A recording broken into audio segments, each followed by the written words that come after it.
राजकुमारी की पुकार, आतंक टून्स।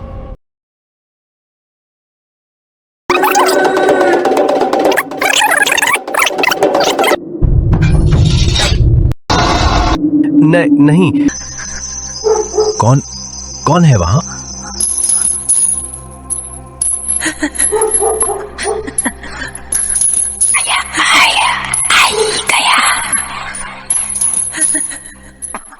राजमहल की टूटी दीवारें जैसे किसी को पहचान रही थी। अजय या शायद आरव अंदर बढ़ा। वो शब हमारी अधूरी आखिरी सांस से जुड़ा था, आज वो भी पूरी हो रही है।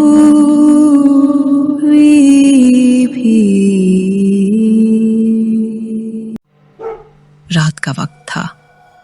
गांव भैरव नगर के बाहर की पगडंडी पर एक बैलगाड़ी धीरे धीरे चल रही थी।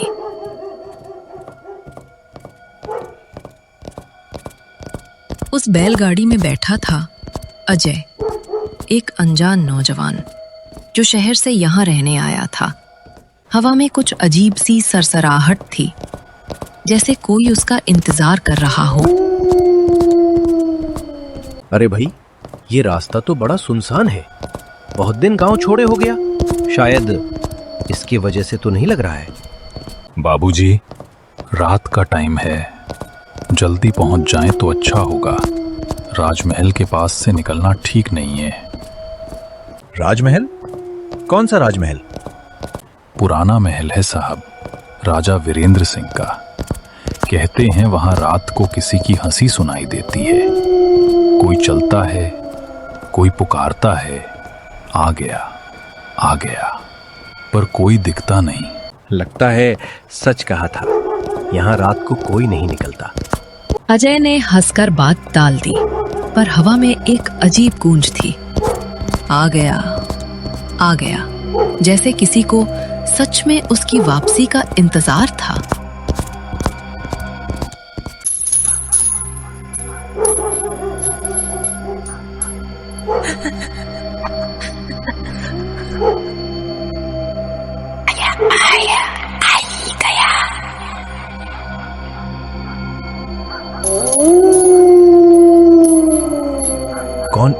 कौन है वहां? कुछ नहीं दिखा, पर हवा जैसे ठहर गई थी। उसने सिर झटका और बैलगाड़ी से उतरकर अपने ठहरने के मकान की ओर बढ़ गया।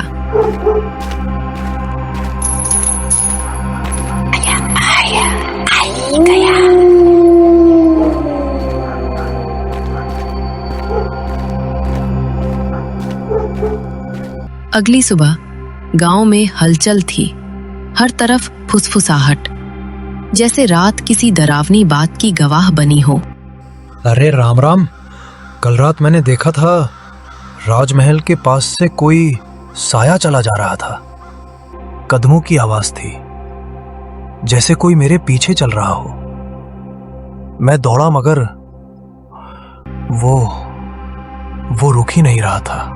तू झूठ बोल रहा है गोपाल, ऐसा तो हम सबने कभी भी नहीं देखा। नहीं रे, कसम से कहता हूं, किसी ने मेरे कान में फुसफुसाया, आ गया आ गया, और फिर बस हवा का झोंका और मैं बेहोश। गोपाल की आंखों में डर था और बाकी सबकी आंखों में शक, पर सच्चाई ये थी, कोई ना कोई अंधेरे में जाग चुका था।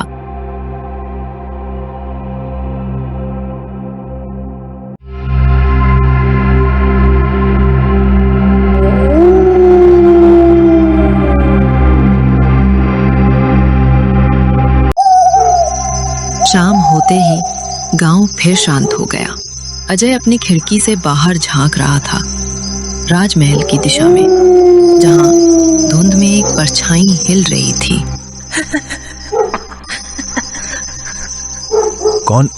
कौन है वहां?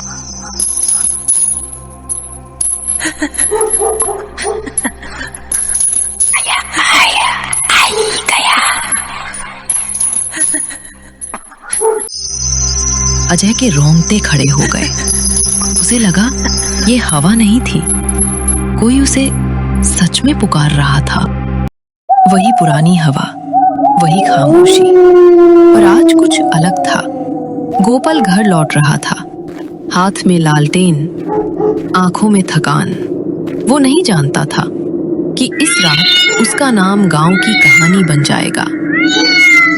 हे भगवान, पता नहीं आज क्या होगा। रात बहुत हो गई है और मैं राजमहल से होकर जाने वाला हूं। हवा भी अजीब चल रही है, जैसे कोई पीछे पीछे आ रहा हो। गोपाल राजमहल के पास पहुंच चुका था। तभी अचानक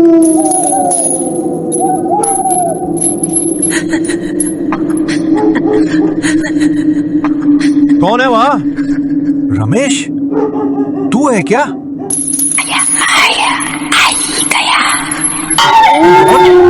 कौन बोल रहा है?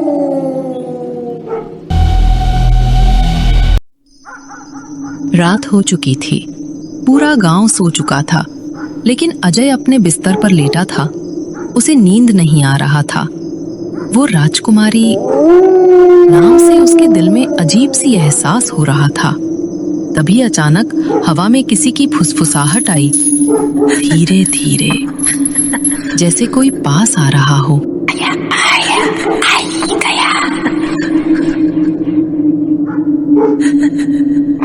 कौन है तू? मुझे क्यों पुकारती है बार बार? यहाँ सदियों से गग नहीं, अधूरा वापस आ गया है। अजय का चेहरा सफेद पड़ गया। उसके दिमाग में धुंधली यादें तैरने लगी। एक महल, एक लड़की और एक तलवार की चमक। नहीं। लेकिन गांव में जैसे उजाला नहीं हुआ। हर चेहरे पर डर था। गोपाल की मौत के बाद कोई राजमहल की दिशा में देखने की हिम्मत तक नहीं करता था। बस एक आदमी आया, काले कपड़ों में, लंबी जटाएं और हाथ में त्रिशूल। अरे, ये तो वही है, अघोरी कपिलनाथ। कहाँ है वो जगह जहां सन्नाटा भी बोलता है? मुझे वहां ले चलो। वो जो तुम्हें पुकार रही है, मैं उसे सुन सकता हूँ। बाबा, वो राजमहल है, वहां मत जाइए। वहां मौत इंतजार करती है। मौत नहीं, अधूरी प्रार्थना है जो पूरा होने तक चैन नहीं पाएगी। अजय सब देख रहा था। उसकी आंखों में डर भी था और एक अजीब सी खिंचाव भी, जैसे वो जानता हो कि उस महल में उसका ही कोई हिस्सा छिपा है। हाँ, तू ही है जिसके कारण ये आत्मा जागी है। मैं तो 2 दिन पहले ही इस गांव में आया हूं। नहीं, तू कल नहीं, 100 बरस पहले आया था और वो आज भी तेरा इंतजार कर रही है। अघोरी ने आंखें मूंदी। मुंह से कुछ संस्कृत के शब्द निकले। हवा ओम ठहर श्रोम, गई और धरती जैसे श्रोम, कांप उठी। नमो अजय के सामने भूतनाथाय। धुंधली तस्वीर बनने लगी। वो था वही राजमहल जहां कभी हंसी गूंजा करती थी। राजा वीरेंद्र सिंह की बेटी राजकुमारी यशोधरा और एक गरीब शिल्पकार आरव। दोनों के बीच वो रिश्ता था जिसे जमाना प्यार नहीं, पाप कहता था। आरव, अगर ये पाप है तो मैं हर जन्म में ये पाप करना चाहूंगी। और अगर सजा मिली तो तो तेरे साथ मर जाऊंगी। लेकिन किस्मत को ये मंजूर नहीं था। राजा को जब इस प्रेम की खबर मिली, उसने दोनों को महल के आंगन में बुलाया।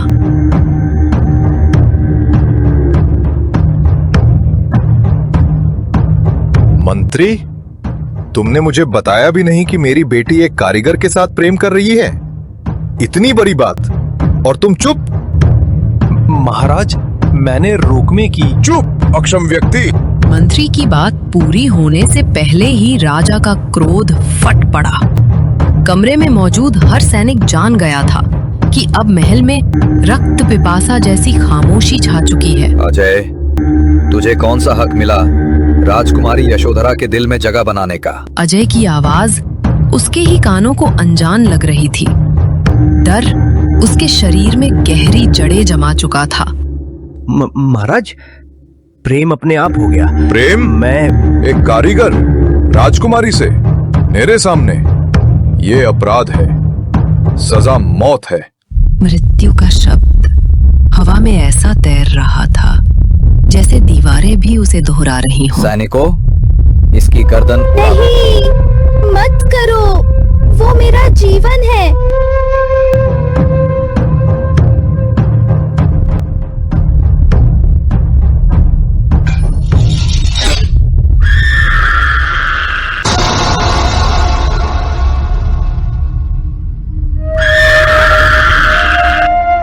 आरव गिर पड़ा और उसी पल यशोधरा ने खून से लथपथ अपने प्रेमी का सिर अपनी गोद में रख लिया।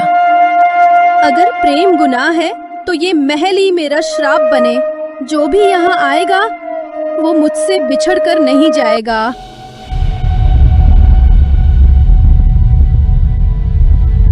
मतलब मैं वही आरव हूँ। हाँ, और वो राजकुमारी अब भी यही है, तेरी तलाश में। हर रात आ गया कहकर पुकारती है। तो फिर मुझे क्या करना होगा? तुझे उसे पहचानना होगा, उसकी आत्मा को मुक्त करना होगा, वरना ये गांव हर अमावस को एक जान खोएगा। अजय ने सिर झुका लिया। हवा में फिर वह शब्द गूंजे, आ गया, आ गया। लेकिन अब वो पुकार डर नहीं, एक वादा लग रही थी।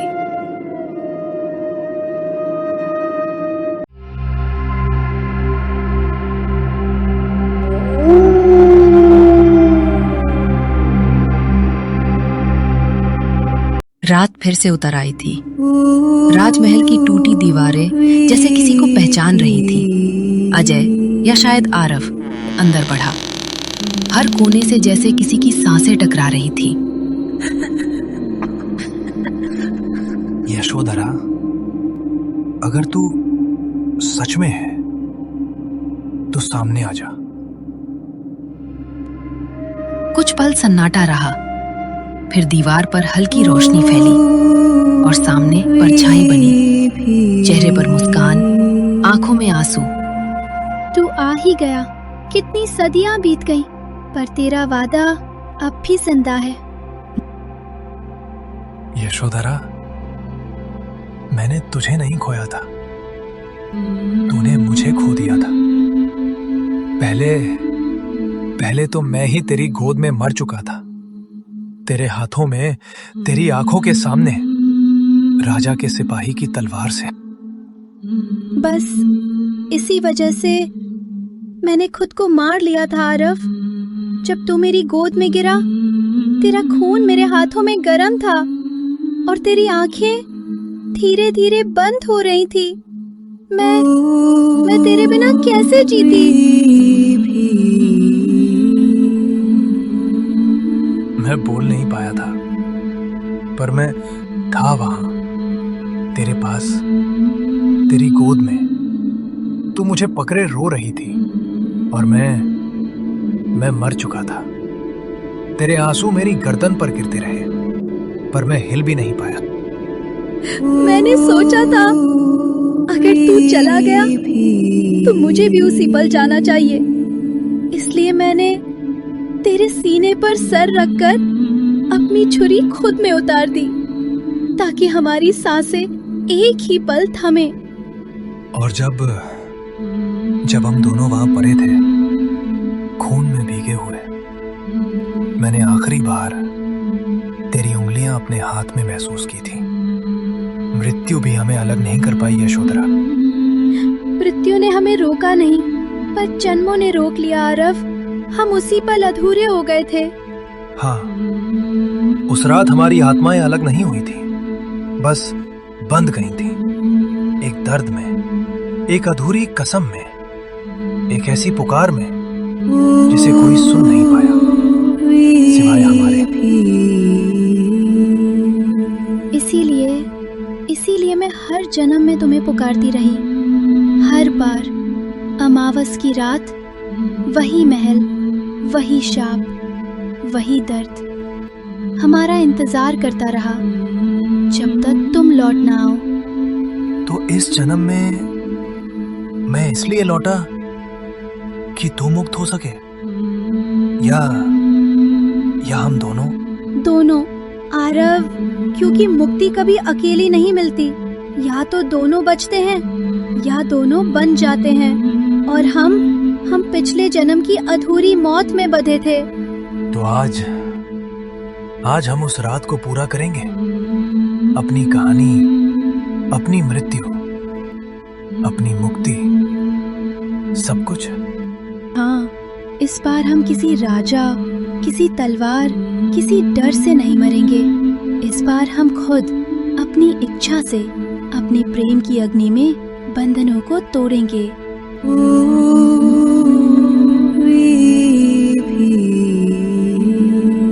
हवा अचानक तेज चलने लगी।